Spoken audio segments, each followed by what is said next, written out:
ನಮಸ್ಕಾರ ಸ್ನೇಹಿತರೆ, ನಾನು ನಿಮ್ಮ ಮೋಟಿವೇಟರ್. ಸ್ನೇಹಿತರೆ, ಒಂದು ಪೂರ್ ಮೈಂಡ್ಸೆಟ್ ಇರೋ ವ್ಯಕ್ತಿಗೂ ರಿಚ್ ಮೈಂಡ್ಸೆಟ್ ಇರೋ ವ್ಯಕ್ತಿಗೂ ಇರುವ ವ್ಯತ್ಯಾಸ ಏನಂತ ಈ ವಿಡಿಯೋನಲ್ಲಿ ತಿಳ್ಕೊಳ್ಳೋಣ. ನಿಮಗೆ ಜೀವನದಲ್ಲಿ ಫೈನಾನ್ಷಿಯಲ್ ಫ್ರೀಡಮ್ ಪಡ್ಕೋಬೇಕಂದ್ರೆ ಅಥವಾ ಹಣ ಹೆಚ್ಚಾಗಿ ಸಂಪಾದನೆ ಮಾಡಬೇಕಂತ ಆಸೆ ಇದ್ದರೆ ಮಾತ್ರ ಈ ವಿಡಿಯೋನ ನೀವು ಕೊನೆ ತನಕ ನೋಡಿ. ಅದನ್ನು ಬಿಟ್ಟು ಹಣನೇ ಎಲ್ಲನೂ ಅಲ್ಲ, ಹಣಕ್ಕಷ್ಟೊಂದು ಇಂಪಾರ್ಟೆನ್ಸ್ ನಾನು ಕೊಡಲ್ಲ ಅಂತಾರೆ. ಸುಮ್ಮನೆ ಬಾಯಿ ಮಾತಿಗಷ್ಟೇ ಕೆಲವರು ಹೇಳ್ತಾರೆ. ಇಂಥವ್ರಿಗೆ ಎಲ್ಲ ಒಂದು ಪ್ರಶ್ನೆ ಕೇಳ್ತೀನಿ. ನಿಮಗೆ ಊಟ, ವಸತಿ ಅಥವಾ ದಿನನಿತ್ಯದ ಸೌಕರ್ಯಗಳು ಅಥವಾ ಒಂದು ನಿಮ್ಮ ಸ್ಕೂಲ್ ಫೀಸ್, ಮಕ್ಕಳ ಸ್ಕೂಲ್ ಫೀಸ್ ಇರ್ಬೋದು, ಅದೆಲ್ಲ ಯಾವುದೇ ರೀತಿ ಯಾರಾದರೂ ನಿಮಗೆ ಫ್ರೀ ಕೊಡ್ತಾಯಿದ್ರೆ ದಯವಿಟ್ಟು ನಿಮಗೆ ಆ ರೀತಿ ಉದ್ದೇಶ ಬೇಡ.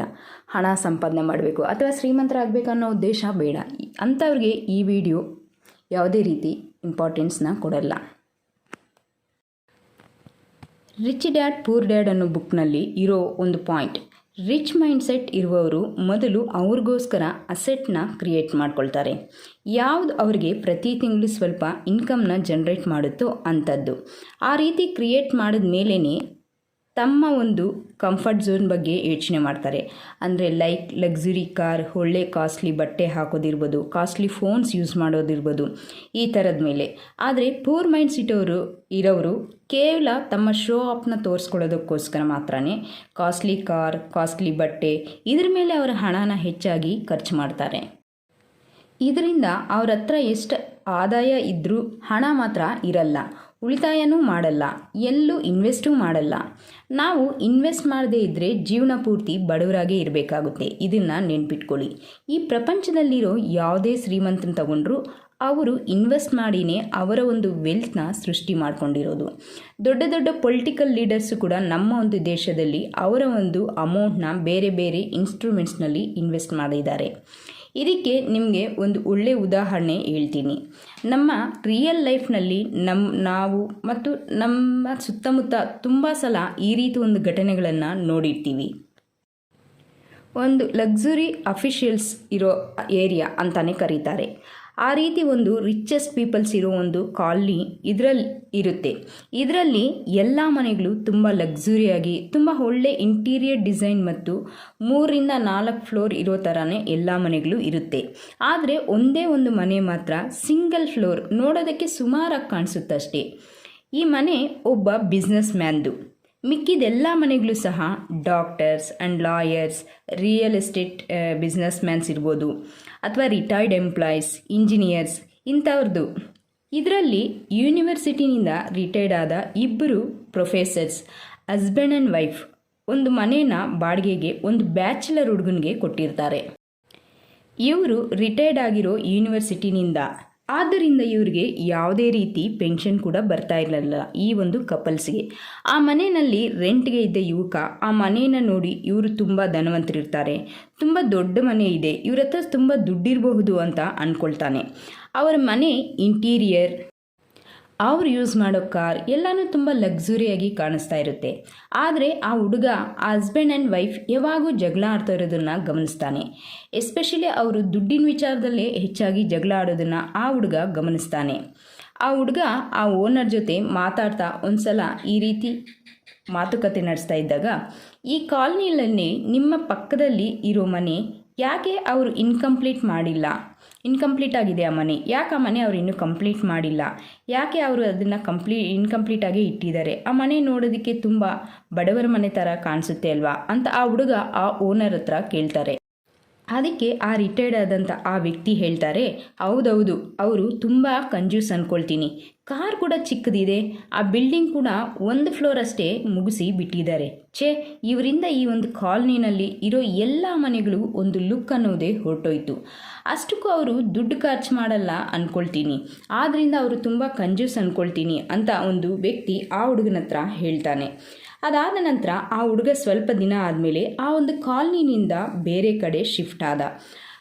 ಆ ಒಂದು ಕಾಲನಿನ ಬಿಟ್ಟು ಬೇರೆ ಒಂದು ಮನೆಗೆ ಶಿಫ್ಟ್ ಆಗ್ತಾನೆ. ಇದೆಲ್ಲ ನಡೆದ ಸ್ವಲ್ಪ ದಿನಗಳ ನಂತರ ಆ ಮನೆಯ ಓನರ್, ಅಂದರೆ ಆ ರಿಟೈರ್ಡ್ ಆಫೀಸರ್, ಆ ಹುಡುಗನಿಗೆ ಕಾಲ್ ಮಾಡ್ತಾನೆ. ನಿನಗೆ ಗೊತ್ತಿರೋರು ಯಾರಾದರೂ ಇದ್ದರೆ ನಮ್ಮ ಮನೆ ರೆಂಟ್ಗೆ ಖಾಲಿಯಾಗಿದೆ, ಸ್ವಲ್ಪ ಯಾರಾದರೂ ಇದ್ದರೆ ರೆಫರ್ ಮಾಡಪ್ಪ ಅಂತಾರೆ. ಆ ಹುಡುಗ ಸರಿ ಸರ್, ಯಾರಾದರೂ ಇದ್ದರೆ ಹೇಳ್ತೀನಿ ಅಂದ.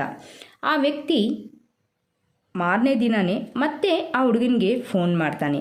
ಯಾರಾದರೂ ಸಿಕ್ಕಿದ್ರೇನಪ್ಪ ರೆಂಟ್ಗೆ ಅಂದರು. ಆ ಹುಡುಗ ಹೇಳಿದ್ದೀನಿ ಸರ್, ಬಟ್ ಅದು ತುಂಬ ರಿಚೆಸ್ಟ್ ಏರಿಯಾ ಅಂದರೆ ರಿಚೆಸ್ಟ್ ಕಾಲನಿ ಅಲ್ವಾ, ನಿಮ್ಮ ಮನೆ ರೆಂಟ್ ಕೊಡೋ ಅಷ್ಟು ಜಾಸ್ತಿ, ಮನೆ ರೆಂಟ್ ಕೂಡ ಜಾಸ್ತಿ ಅಲ್ವಾ, ಅಷ್ಟು ಯಾರು ಪೇ ಮಾಡೋಕ್ಕೆ ಮುಂದೇನೂ ಬರ್ತಾ ಇಲ್ಲ, ಆಗಲೇ ಟ್ರೈ ಮಾಡಿ ನೋಡ್ತೀನಿ ಅಂದ. ಅದಕ್ಕೆ ಆ ವ್ಯಕ್ತಿ, ರೆಂಟ್ ಜಾಸ್ತಿ ಅಂದರೆ ಏನಪ್ಪ, ಅದಕ್ಕೆ ತಕ್ಕಂತೆ ನಾವು ಫೆಸಿಲಿಟೀಸ್ ಕೂಡ ಕೊಡ್ತಾ ಇದ್ದೀವಲ್ವಾ, ಆದರೂ ಪರವಾಗಿಲ್ಲ, ಇನ್ನೊಂದು ಸಲ ಟ್ರೈ ಮಾಡು, ಯಾರಾದರೂ ಸಿಗ್ತಾರೇನೋ ಅಂತ ಹೇಳಿ ಆ ವ್ಯಕ್ತಿ ಕಾಲ್ನ ಕಟ್ ಮಾಡ್ತಾರೆ. ಮತ್ತು ಅದೇ ವ್ಯಕ್ತಿ ಇಮಿಡಿಯೇಟಾಗಿ 3ನೇ ದಿನವೂ ಸಹ ಆ ಹುಡುಗನಿಗೆ ಕಾಲ್ ಮಾಡ್ತಾನೆ. ಏನಪ್ಪ ಯಾರಾದರೂ ಇದ್ದಾರಾ, ನಿಮ್ಮ ಫ್ರೆಂಡ್ಸ್ ಯಾರಾದರೂ ಬೇಕಂದರೆ ರೆಂಟ್ಗೆ ನಮ್ಮ ಮನೆ ಇದೆ ಅಂತ ಹೇಳಿದ್ದೆ ಅಲ್ವಾ, ರೆಂಟ್ ಕೂಡ ಕಡಿಮೆ ಮಾಡ್ತೀನಿ, ಯಾವುದೇ ಪ್ರಾಬ್ಲಮ್ ಇಲ್ಲ, ಯಾರಾದರೂ ಇದ್ದರೆ ಕಳಿಸಪ್ಪ ಅಂತ ಹೇಳ್ತಾನೆ. ಈ ಥಿಯರಿ ಪೂರ್ತಿಯಾಗಿ rich dad and poor dad ಬುಕ್ನಲ್ಲಿ ಒಂದು ಮುಖ್ಯ ಇಂಪಾರ್ಟೆಂಟ್ ಪಾಯಿಂಟ್ಸ್ನ ಹೋಲಿಕೆ ಮಾಡೋ ಥರ ಆಗುತ್ತೆ. ಆ ಹುಡುಗ ಆ ಕಾಲನಿಗೆ ಒಂದು ದಿನ ಭೇಟಿ ಮಾಡ್ತಾನೆ, ಅಂದರೆ ಅವರ ಓನರ್ ಮನೆಗೆ ಒಂದು ಸಲ ಹೋಗ್ತಾನೆ. ಆ ರಿಚೆಸ್ಟ್ ಕಾಲನಿನಲ್ಲೇ ಇನ್ಕಂಪ್ಲೀಟ್ ಆಗಿ ಹಾಗೆ ಉಳಿದಂಥ ಒಂದು ಚಿಕ್ಕ ಮನೆ, ತುಂಬ ದೊಡ್ಡದು ಮತ್ತು ಐಷಾರಾಮಿ ಮನೆ ಥರ 3 ಫ್ಲೋರ್ ಬಿಲ್ಡ್ ಮಾಡಿದ್ರು. ಇಂಟೀರಿಯರ್ ಆಗಲಿ ಎಲ್ಲನೂ ಸಹ ಪರ್ಫೆಕ್ಟ್ ರಿಚ್ ಆಗಿ ಕಾಣಿಸ್ತಾ ಇತ್ತು ಆ ಒಂದು ಮನೆ. ಅವರ ಓನರ್ ಮನೆಗೆ ಹೋದ. ಅದೇ ಯೂನಿವರ್ಸಿಟಿನಿಂದ ರಿಟೈರ್ಡ್ ಆದ ಕಪಲ್ಸ್, ಅವರ ಹತ್ರ ಒಂದು ಹೋಂಡಾ ಸಿಟಿ ಕಾರ್ ಇದೆ, ಆದರೆ ಹಣ ಉಳಿತಾಯ ಮಾಡೋದಕ್ಕೆ ಸ್ಕೂಟರ್ ಮೇಲೆ ಓಡಾಡ್ತಾ ಇದ್ರು ಅವರಿಬ್ಬರು. ಅವರ ಮನೆ ಇಂಟೀರಿಯರ್, ಅವ್ರು ಯೂಸ್ ಮಾಡೋ ಕಾರ್ ಎಲ್ಲನೂ ತುಂಬ ರಿಚ್ ಅಂತ ಇತ್ತು, ಆದರೆ ಅವರು ಒಳಗಡೆಯಿಂದ ಪೂರ್ ಅಂತ ಅವ್ರಿಗೆ ಮಾತ್ರ ಗೊತ್ತಿತ್ತು. ಅದರಿಂದ ಅವರು ಗಂಡ ಹೆಂಡತಿ ಮಧ್ಯೆ ಯಾವಾಗೂ ಹಣದ ವಿಚಾರದಲ್ಲಿ ಜಗಳ. ಸೊ ಫ್ರೆಂಡ್ಸ್, ಪೂರ್ ಮೆಂಟಾಲಿಟಿ ಯಾವಾಗೂ ಇದೇ ರೀತಿ ಇರುತ್ತೆ. ಸಂಪಾದನೆ ನೋಡಿದ್ರೆ ತಿಂಗಳಿಗೆ 15,000, ಯೂಸ್ ಮಾಡೋದೇನು ಐಫೋನ್, ದೊಡ್ಡ ಕಾರ್ನ EMI ಕಟ್ಟಾದರೂ ತಗೊಳ್ತೀವಿ, ಕಾಸ್ಟ್ಲಿ ಶೂಸ್ ಆ್ಯಂಡ್ ಆರ್ನಮೆಂಟ್ಸ್ ಇಂಥದ್ರ ಮೇಲೆ ಅವರು ದುಡ್ಡನ್ನ ಸ್ಪೆಂಡ್ ಮಾಡ್ತಾರೆ. ಆದರೆ ರಿಚ್ ಮೈಂಡ್ಸೆಟ್ ಇರೋದು ಇದಕ್ಕೆ ಆಪೋಸಿಟ್ ಆಗಿ ತುಂಬ ಡಿಫ್ರೆಂಟಾಗಿ ಇರುತ್ತೆ. ನಮ್ಗೆ ಯಾವುದಾದ್ರೂ ಒಂದು ಪ್ರಾಡಕ್ಟ್ ನಮಗೆ ಯಾವ ರೀತಿ ಯೂಸ್ ಆಗುತ್ತೆ ಇಷ್ಟ ಆದರೆ ಅದನ್ನು ಅವರು ತಗೊಳ್ಳೋಕ್ಕೆ ಮುಂಚೆ ನಮಗೆ ಯಾವ ರೀತಿ ಆ ಒಂದು ಪ್ರಾಡಕ್ಟ್ ವ್ಯಾಲ್ಯೂಬಲ್ ಆಗಿದೆ ಅದಕ್ಕೆ ನಾವು ತಕ್ಕಂತೆ ಪೇ ಮಾಡ್ತೀವಿ ಅನ್ನೋ ಥರ ಅವರು ಯೋಚನೆ ಮಾಡ್ತಾರೆ. Second one, pay your self first. Rich mindset ಇರೋರು ಯಾವತ್ತೂ ಅವ್ರ ಮೇಲೆ ಅವರು ಇನ್ವೆಸ್ಟ್ ಮಾಡ್ತಾರೆ. Rich dad and poor dad ಬುಕ್ನ ನೀವೆಲ್ಲರೂ ಓದಿದ್ರೆ, ಈ ಒಂದು ಬುಕ್ನ ಆಥರ್ ರಾಬರ್ಟ್ ಕಿಯೋಸಕಿ ಕಪಲ್ಸ್ ಬಗ್ಗೆ ನಿಮಗೆ ತುಂಬ ಜನಕ್ಕೆ ಗೊತ್ತಿಲ್ಲ ಇರಬಹುದು. ರಾಬರ್ಟ್ಗೆ ಮದುವೆಗೆ ಮುಂಚೆ ತುಂಬ ಸಾಲಗಳಿದ್ದವು. ಇವರಿಬ್ಬರು ಹೇಗಾದರೂ ಮಾಡಿ ತಮ್ಮ ಒಂದು ಲೈಫ್ನ ಇಂಪ್ರೂವ್ ಮಾಡಬೇಕು ಅಂದ್ಕೊಳ್ತಾರೆ. ಆದರೆ ಇವ್ರಿಗೆ ಬರೋ ಸಂಬಳಕ್ಕಿಂತ ಕಟ್ಟಬೇಕಾಗಿರೋ ಇನ್ಸ್ಟಾಲ್ಮೆಂಟ್ಸೇ ಹೆಚ್ಚಾಗಿರುತ್ತೆ. ಈ ರಿಚ್ ಡ್ಯಾಡ್ ಅನ್ನೋ ಪ್ರಿನ್ಸಿಪಲನ್ನು ರಾಬರ್ಟ್ ಯಾವತ್ತೂ ಮರಿತಾ ಇರಲಿಲ್ಲ. ತನಗಾಗಿ ಸ್ವಲ್ಪ ಸೇವ್ ಮಾಡಬೇಕು ಅಂದ್ಕೊಳ್ತಾ ಇದ್ರು. ಅವ್ರಿಗೆ ಬರೋ ಸ್ಯಾಲ್ರಿನಲ್ಲಿ ಕೇವಲ 20% ಅಮೌಂಟ್ನ ಸೇವ್ ಮಾಡ್ತಾಯಿದ್ರು. ಸಾಲದವ್ರ ಕಡೆಯಿಂದ ಅವ್ರಿಗೆ ಎಷ್ಟೇ ಪ್ರೆಷರ್ ಬಂದರೂ ಅದನ್ನು ಅವರು ಮೋಟಿವೇಶನ್ ಆಗಿ ತಗೊಂಡು ಎಕ್ಸ್ಟ್ರಾ ವರ್ಕ್ ಮಾಡ್ತಾ ಎಕ್ಸ್ಟ್ರಾ ಅಮೌಂಟ್ನ ಅರ್ನ್ ಮಾಡಿ ಅವರ ಸಾಲ ತೀರಿಸ್ತಾ ಇದ್ರು. ಅವ್ರಿಗೆ ಚೆನ್ನಾಗಿ ಗೊತ್ತಿತ್ತು ಅವ್ರ ಹತ್ರ ಇರೋ ಎಲ್ಲ ಅಮೌಂಟ್ನಲ್ಲೂ ಅವರ ಸಾಲನ ಈಸಿಯಾಗಿ ತೀರಿಸ್ಬೋದು, ಸಾಲಗಾರರಿಗೆ ಕೊಟ್ಬಿಡ್ಬೋದು. ಅವರಿಗಾಗಿ ಏನು ಉಳಿತಾಯ ಆಗಲ್ಲ ಅಂತ ಅವ್ರಿಗೆ ಗೊತ್ತು.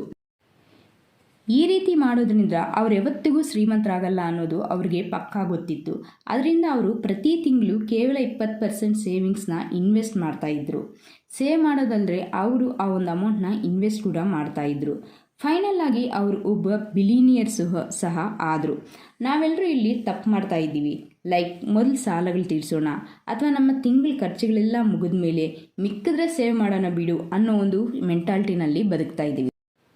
ಸೊ ಫ್ರೆಂಡ್ಸ್, ನಿಜಕ್ಕೂ ಈ 20% ಅನ್ನೋದು ನಮ್ಮ ಜೀವನನ ಚೇಂಜ್ ಮಾಡೋದಿಲ್ಲ, ರಾತ್ರಿನೇ ಬದಲಾಯಿಸ್ಬಿಡೋಕ್ಕಾಗಲ್ಲ.